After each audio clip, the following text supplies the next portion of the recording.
Assalamualaikum warahmatullahi wabarakatuh. Salam sejahtera bagi kita semua. Om Swastiastu, Namo Buddhaya, salam kebajikan. Apa kabar Anda semua? Mudah-mudahan baik ya. Tetap jaga kesehatannya. Baik, pada hari ini kita akan belajar mengenai kerajaan-kerajaan maritim di Indonesia pada masa Islam dalam sistem pemerintahan, sosial ekonomi, dan kebudayaan, serta pengaruhnya dalam kehidupan masyarakat Indonesia pada masa kini.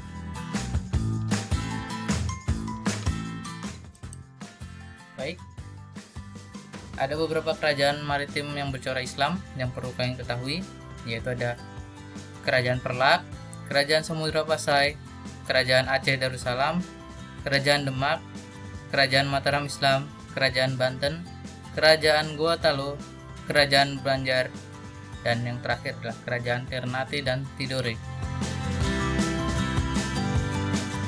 Kita akan pelajari Kerajaan Perlak ya, yang pertama. Ya, beberapa ahli menyatakan bahwa Perlak merupakan kerajaan Islam di Indonesia. Kerajaan Perlak didirikan oleh Sultan Alauddin Syed Maulana Abdul Aziz Shah pada 840 Masehi. Ia menganut aliran Syiah yang dibawa pedagang Gujarat, Arab, dan Persia.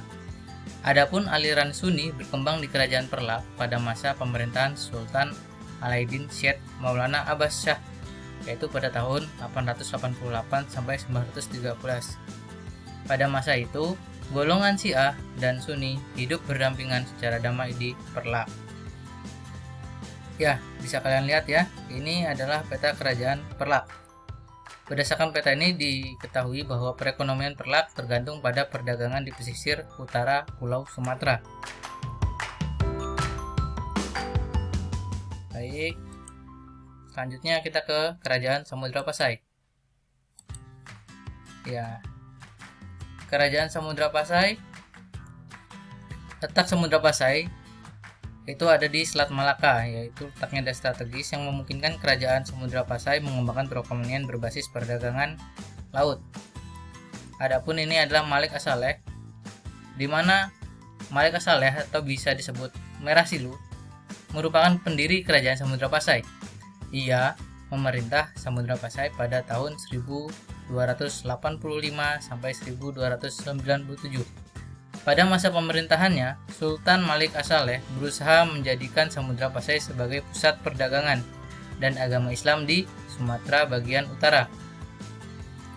Setelah Sultan Malik As-Saleh wafat, Kerajaan Samudra Pasai dipimpin oleh Sultan Muhammad Malik Az-Zahir. Ia memerintah Samudra Pasai pada tahun 1297 sampai 1326. Pada masa pemerintahannya, Kerajaan Perlak bersatu dengan Kerajaan Samudra Pasai. Jadi kita bisa ketahui ya, pada masa ini Kerajaan Samudra Pasai dan Kerajaan Perlak itu bersatu.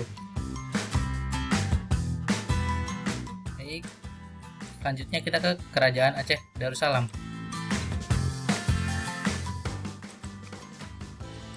Kerajaan Aceh Darussalam. Jadi kehidupan politik pada Kerajaan Aceh pada waktu itu mencapai masa keemasan pada masa Sultan Iskandar Muda, di mana selama memerintah Sultan Iskandar Muda selalu berseteru dengan Portugis. Di kehidupan ekonominya, lada merupakan komoditas perdagangan utama dari Aceh. Kekayaan kerajaan diperoleh dari aktivitas monopoli perdagangan lada yang ada di Selat Malaka.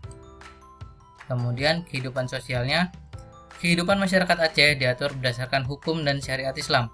Masyarakat Aceh dibagi menjadi dua golongan, yaitu golongan bangsawan bergelar Teuku dan golongan ulama bergelar Tengku.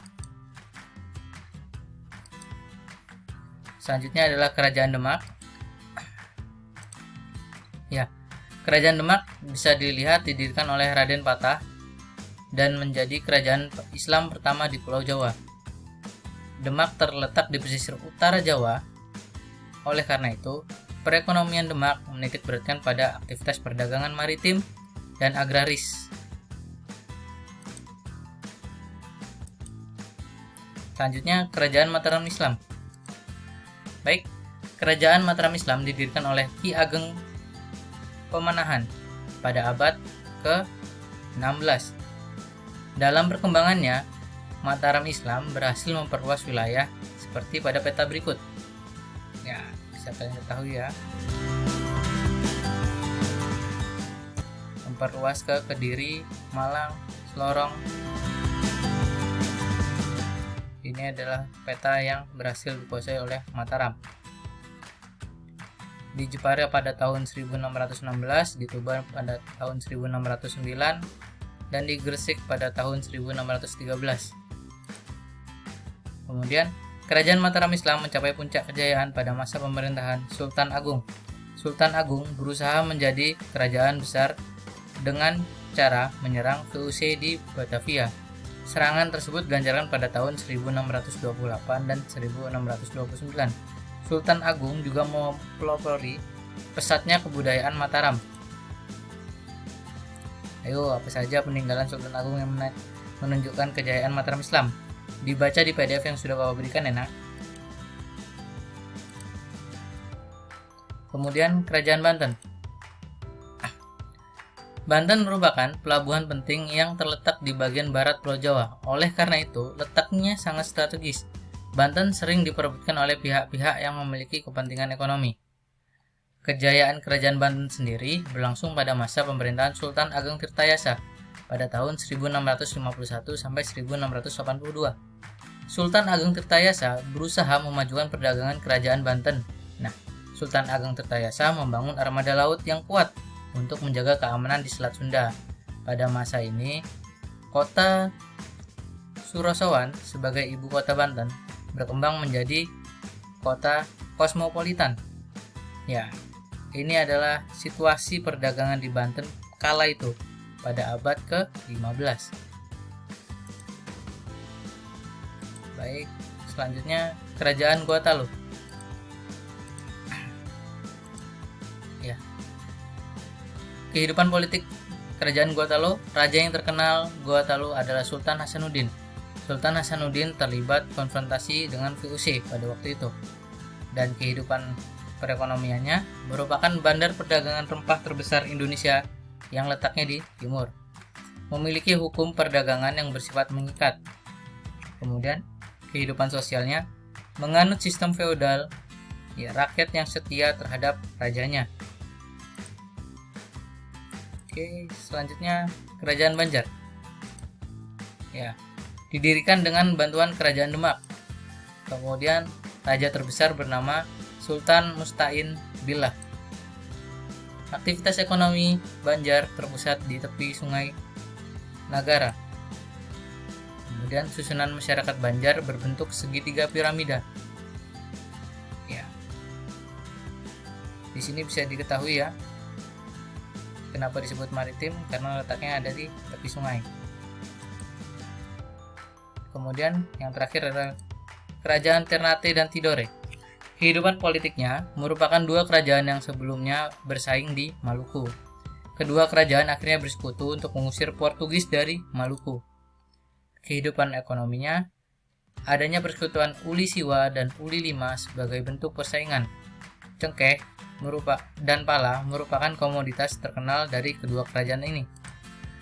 Kemudian, kehidupan sosialnya menerapkan syariat Islam dengan melibatkan ulama kerajaan, menerapkan toleransi terhadap pemeluk agama Islam. Ya, itu dia kerajaan Islam. Kemudian kita langsung ke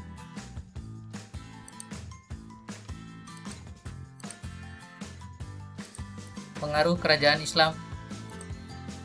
Nah, dari bentuk pemerintahnya, penyebutan kerajaan berubah menjadi kesultanan atau kesunanan. Dalam menjalankan pemerintahannya, raja atau sultan dibantu oleh lembaga penasihat yang dikenal dengan sebutan Majelis Ulama. Kemudian ekonomi, penerapan pajak dan bea cukai dalam perdagangan dan pelayaran. Kemudian adanya keberadaan sistem saham untuk membagi keuntungan dalam aktivitas perdagangan. Jadi pada waktu itu kita sudah mengenal sistem saham. Adapun peninggalan seninya, adanya upacara grebek. Kemudian bentuk bangunan bisa dilihat adanya keraton Kesunanan ada di Yogyakarta dan ada di Surakarta. Kemudian kita mengenal kitab suci Al-Quran, kemudian adanya bangunan masjid. Baik, itu yang bisa Bapak sampaikan pada hari ini. Jika ada yang ingin tanyakan, silahkan tulis di kolom komentar. Sekali lagi, terima kasih atas perhatiannya.